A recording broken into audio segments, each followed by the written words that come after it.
Assalamualaikum warahmatullahi wabarakatuh. Baik, di sini saya akan memperkenalkan diri saya.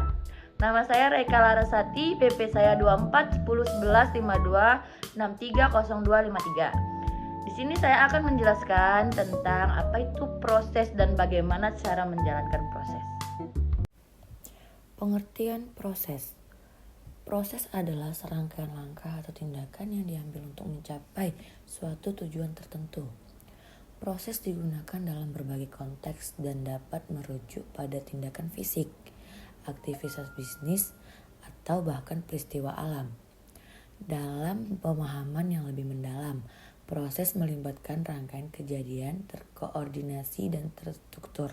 Proses dalam konteks komputasi adalah algoritma yang berurutan untuk menyelesaikan suatu masalah.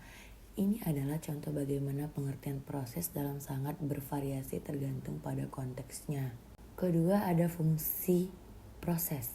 Beberapa fungsi utama termasuk 1. Mencapai tujuannya. Proses membantu dalam pencapaian tujuan yang spesifik. Dalam bisnis misalnya, proses produksi membantu mencapai tujuan menghasil produk berkualitas. Kedua, ada pengelola sumber daya. Proses memungkinkan pengelolaan sumber daya, baik itu manusia, waktu, atau materi, dengan memiliki proses yang efisien. Organisasi dapat memaksimalkan penggunaan sumber daya. 3. Konsisten.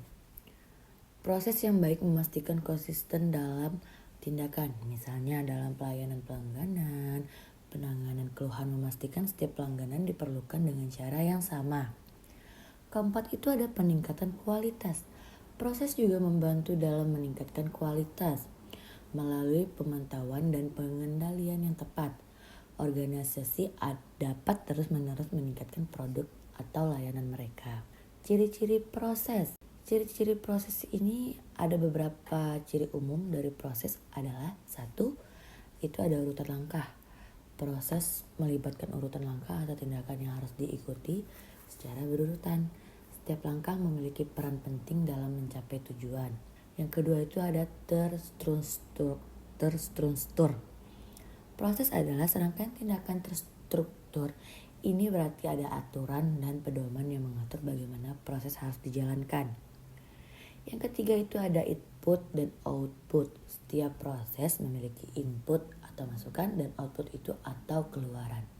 Input adalah yang dimasukkan ke dalam proses, sedangkan output itu adalah hasilnya. Yang keempat ini adalah tujuan akhir. Proses selalu memiliki tujuan akhir yang ingin dicapai. Tujuan ini memungkinkan bersifat spesifik, seperti menghasilkan produk tertentu atau lebih umum seperti meningkatkan efisien. Sekian dari video saya. Kurang lebih